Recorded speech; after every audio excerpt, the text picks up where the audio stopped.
ప్రవక్తల ప్రవచనాలు మనకి ఎందుకు? ఇంకా కోవిడ్ వస్తుంది, కొన్ని వందల వేల మంది వలస కూలీదారులు చచ్చిపోబోతున్నారు రోడ్డు అడ్డంగా, ముందే సర్దుకొని మేము ఇళ్ళకి వెళ్ళిపోండి అని ప్రవచనాలు చెప్పలేని ప్రవక్తల ప్రవచనాలు ఎందుకండి? ఇంకా మీ లైఫ్ బాగుంటుంది, మీ ఫ్యూచర్ బాగుంటుంది, ఈ ప్రవచనాలు ఎవరికి కావాలండి?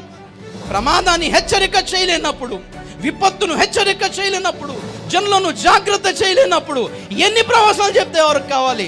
ప్రాబ్లం ఏంటంటే అసలు ప్రవచనాలు అది కాదు.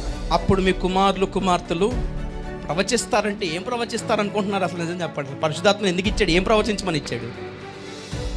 బైబిల్ ప్రవచనాలను ప్రజలకు హెచ్చరిక చేయమనే ఇచ్చాడు. ప్రియులారా, వాక్యపు నెరవేర్పు మొదలవుతుందని, లోకం నాశనం కాబోతుందని, ప్రభు రాకడ రాబోతుందని చెప్పమనే ఆ ప్రవచనాలు ప్రకటించడానికే ఇచ్చాడు.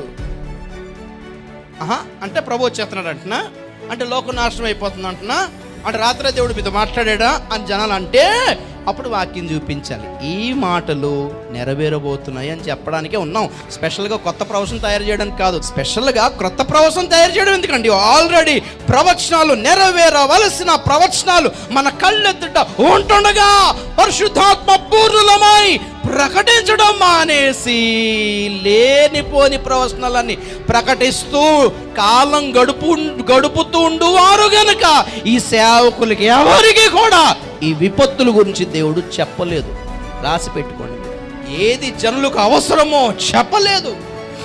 2021 సంవత్సరంలో కొన్ని వందల మంది గనులైన సేవకులు చచ్చిపోబోతున్నారని చెప్పలేదు. 2016లో కోట్ల రూపాయలు డబ్బులు దాచిపెట్టుకున్న వాళ్ళు ఆ డబ్బులన్నీ రోడ్డు మీద పెట్టి పెట్రోల్ పోసి తగలబెట్టాల్సి వస్తుంది. ఎందుకు వచ్చిన కూడా ఆ డబ్బులు ఖర్చు పెట్టండి, లేకపోతే ముందే బ్యాంకులో పెట్టేసుకోండి, లేకపోతే పెద్ద సేవకులు ఇచ్చుకోండి, వాళ్ళు రేకులన్నీ వేసుకుంటారు చర్చికి అనే విధంగా చెప్పలేదండి వీళ్ళు ఎవరును.